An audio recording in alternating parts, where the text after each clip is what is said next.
Chiwenga told Mnangagwa to his face, "Your business partner is hiding your shares. The dossier that could change, that could end everything with Zimbabwe," right? Imagine sitting in the most powerful room in Zimbabwe, the ZANU-PF Politburo, the inner sanctum, the room where Zimbabwe's real decisions are made, where faces are composed and phones are face down, and every word carries the weight of consequence. Oh, Zimbabwe. Now, imagine the vice president of Zimbabwe standing up in that room, looking directly at the president and saying, your business partner has been stealing from you. He has been hiding your shares in $1 billion company, and I have a dossier that proves it. That is not a movie script. That is what happened. Right, Zimbabwe.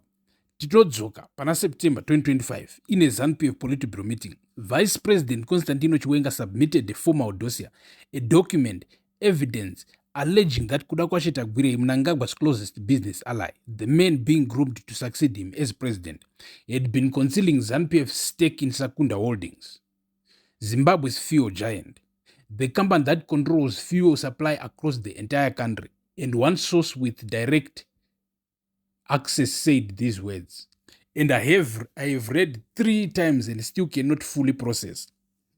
Kuda always said Sakunda was not just his, and the president was also owner.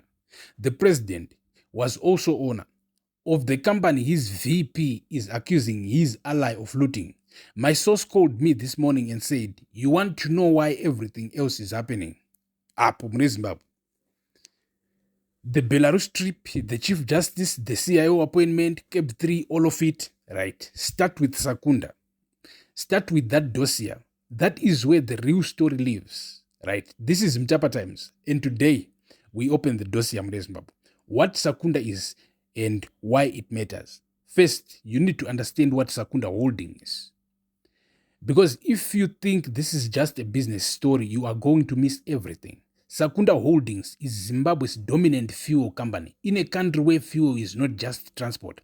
It is power. It is who moves and who stays still. It is which mines operate and which don't. It is which farms produce and which wither. It is which businesses survive load shedding and which close. Whoever controls fuel in Zimbabwe controls the economy's bloodstream. Sakunda also has deep tentacles into government contracts, infrastructure, agriculture, finance. The company's reach across Zimbabwe's economy is so extensive that one analyst described it as not a company that operates in Zimbabwe's economy, a company that is Zimbabwe's economy at certain critical points. And officially, Sakunda belongs to Kuda Chitagwire. His wife Sandra Mponga holds the remaining shares. Clean, simple, private, except Chiwenga's dossier says that is not the whole story. The dossier points to something called the National Reconstruction Group and a company called Mvuto Investments. It notes that a former CIO boss sits on Mvuto's board, and it raises the explosive possibility, backed by a direct source, that the beneficial ownership of Sakunda is not what he has been publicly declared, and that somewhere in that ownership structure is the president of Zimbabwe himself. Now, let me take you into that Politburo meeting, because what Chiwenga said on record in front of witnesses in the highest party structure was not a whisper, it was a declaration. Chiwenga looked at Mnangagwa and said, and I am not quoting directly, Comrade President, we are saying these people, Kuda Chitagwire, Wikne Uchivayo, Scott Sakupanya, and Deli Shingwaya, and their associates must be arrested immediately for these unprecedented crimes they have committed. And then, the line that should make every Zimbabwean sit up straight.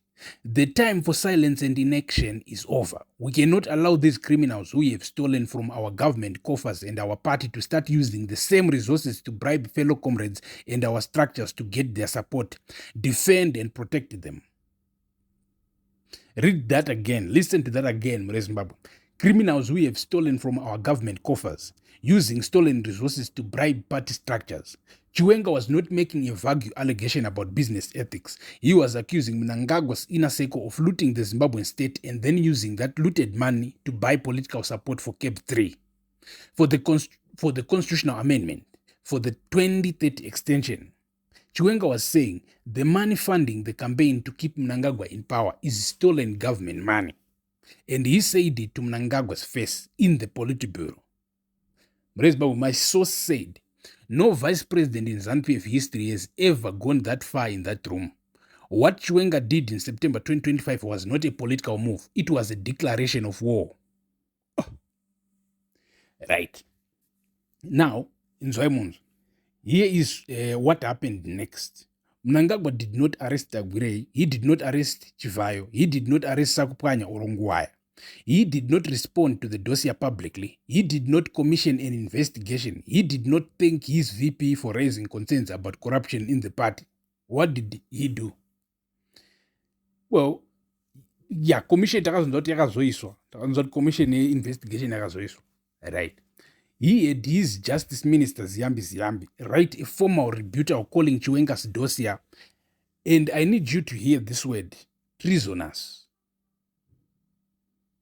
Treasonous. The vice president of Zimbabwe submitted evidence of alleged corruption and looting to the ruling party's highest board, and the government's response was to call that submission treason. My source said, in Zimbabwe, when they call something treason, it means one thing. It means the accusation got too close to the truth. You don't call something treasonous because it is wrong. You call it treasonous because it is dangerous. And then, months after that dossier, Tagwire was promoted, put into the ZANU-PF Central Committee, elevated, given more power, given more access, given more proximity to the succession. The man Chiwenga accused of stealing from the government and hiding presidential shares was rewarded. My source said that promotion was not just a political decision, it was a message. It was Mnangagwa saying to Chiwenga, you have your dossier, I have my response, and my response is I keep and I am keeping Tagwire, and there is nothing you can do about it. And now this week, Zimbabwe, another grenade rolled into the room. Mnangagwa announced Zimbabwe will return 67 farms to their former white European owners. Danish, Swiss, German, Dutch, farmers whose land was seized during the chaotic and land invasions of 2000. The official reason, Zimbabwe needs debt relief. The IMF is watching. International creditors are waiting. To unlock the financial support Zimbabwe desperately needs, the government must show it respects property rights and honors international agreements. Fine. Reasonable economic pragmatism. But my source says, ask one question. Which farms are not being returned? Because 67 farms are being returned to European owners under international investment protection treaties. But thousands of farms, the best farms, the most productive farms, the farms that ended up in the hands of cabinet ministers and generals and politically connected individuals during the chaotic redistribution, those farms are not going anywhere. ZANU-PF chiefs who illegally grabbed land are panicking this week, not because their farms are being returned, but because the scrutiny of farm ownership is suddenly intense, and some of them got farms through processes that cannot survive legal examination. Murubaona. Right, source yangu Zimbabwe irikuti the farm returns and the Tagwire dossier are part of the same story. Because the question that Chiwenga's dossier opened, who actually owns what in Zimbabwe? Whose name is on the document versus whose money actually bought it? That question does not stay in the boardroom. It goes to farms, to mines, to fuel companies, to contracts, to every asset that was accumulated in the shadow of political power over the last decade. And if that question ever gets properly answered, a lot of very powerful people lose everything. Zimbabwe. Ndo patira. Right. Chinzo emunzu. Mao veterans opened up a stage. So, my source Zimbabwe told me one more thing that I need you to hear. When Chiwenga quoted the Bible, the story of King Hezekiah, who was granted extra years, but whose extended reign brought disaster to those who came after him, everyone understood the message. He was warning Mnangagwa directly in biblical language that extending his rule beyond 2028 would not end well for Mnangagwa or for Zimbabwe. Themba Mliswa, always the loudest voice in any room, immediately called for Chiwenga's resignation, accused him of undermining the president, but then the war veterans moved. The Zimbabwe National Liberation War Veterans Association, the same war veterans who were the original muscle behind every ZANU-PF political operation since independence, came out publicly to defend Chiwenga. They said his calls for resignation were misplaced and legally unfounded. The war veterans defending Chiwenga against calls from within ZANU-PF. Right, my source, Zimbabwe. When the war veterans move, pay attention. They do not move for nothing. They moved for Chiwenga in September 2025. They are still moving for Chiwenga now. And the last time the war veterans and the military aligned against a sitting president's political project, that was November 2017. Right, today I have told you about a dossier submitted by the Vice President of Zimbabwe accusing the president's business partner of hiding the president's own shares in a billion-dollar fuel company. A dossier that was called treasonous instead of investigated. A dossier that was answered not with arrest but with a promotion for the accused. I have told you about the farms being returned to white European owners, while ZANU-PF chiefs who grabbed land through corrupt processes panic about scrutiny. I have told you about war veterans aligning with Chiwenga, about a biblical warning delivered in the Politburo, about a succession war that is no longer happening in whispers but in public documents and formal accusations. And I have told you what my source said this morning.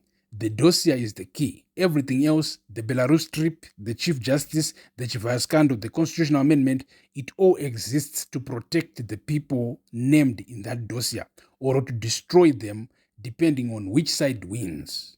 I asked, which side is winning? They said, whoever controls the military controls Zimbabwe. They always have. They will always. And right now the military is watching very carefully, calculating, deciding. Then they said the words I will end with right now. In Zimbabwe, the dossier always comes out eventually, always. The only question is whether it comes out in a courtroom or in the streets or in the barrel of a gun. Zimbabwe, share this video. Every Zimbabwean who deserves to know what is being done in their name. Every person in the diaspora who still sends money home to a country being looted by the people sworn to protect it, the dossier exists. And we will not let it disappear. Zimbabwe, the truth always comes out. Zimbabwe, always. Thank you for watching. Stay tuned. Peace.